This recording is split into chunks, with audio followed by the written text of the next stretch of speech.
was sad because he was actually sticking up for his grandmother, saying that she was the wonderful person in her life. We know how badly she was beating it. Understand, people identify with the perps sometimes. You know what I mean? They defend the perpetrators, particularly when it comes to disciplining kids with physical violence. Child Protective Services took Meechaiel and the siblings away from his mother, 4 other siblings, because they were living in a house with no food, no water, no gas. They go to the grandmother, she physically abuses them, then in and out of foster care, and then out to the streets. But Kurt, the mom, has to have 5 kids? My mom has to have 5 kids. That's the part that that mom's where this all starts, right? Well, absolutely. You got to maybe the grandma. Maybe the grandma was beating the mom too, and maybe that's what set the mom off spiraling. Am I wrong to ask where the father was? Good question. Come on, all of us are. Yeah, we always blame the mom. Look, there's a social pathology going on here.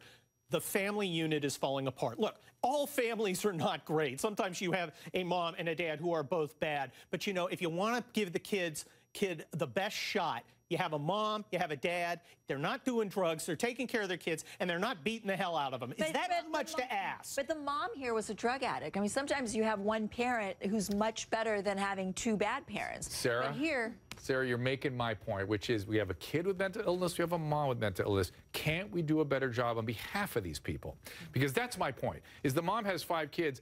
She doesn't want to have 5 kids. She ends up with 5 kids. She's a drug addict out of control. Why can't we get treatment for people like that? And they end up where? With you guys. They end up with the legal system. They end up with the cops. They end up with the law enforcement. They end up in prison. And by the way, at a certain point, that's the only thing we can do if we don't treat people earlier. Dr. Drew, now finally the justice system is catching on to this, and they're starting to provide the resources and the things.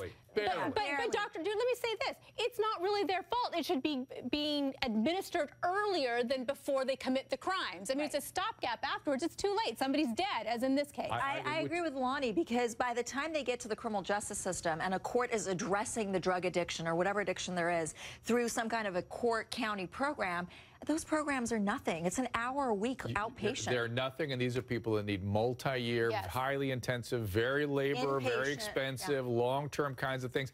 Absolutely right. But the world, you know, every time I talk about this on television or in front of our audience here, they always go, I don't want to hear any excuses because they've now committed a crime. And I agree with that. Once the crime's committed, it is too late at that point. Exactly. We're not talking about excusing the crime. Look, I'm a conservative guy. I think there are about 5 things government should do. But one of the things it should do is provide a safe environment. And that means taking people off the street who are dangerous because of mental illness. It does not say anything good about us as an enlightened society when we allow some homeless guy to be screaming at clouds on a street corner. But by the way, earlier than that, Dr. Drew, it starts with addressing these kids. I mean, these kids are popping up. But that's exactly right. By age 8 is the way. By age 10 certainly was where we have to hit that window. But to Kurt's point is if there's some means whereby we can require people to take their treatment, they won't be out on the street yelling at the birds. They'll want to take care of themselves because the treatment works. I think one of the greatest mistakes we've made in the country in the last half-century was the deinstitutionalization,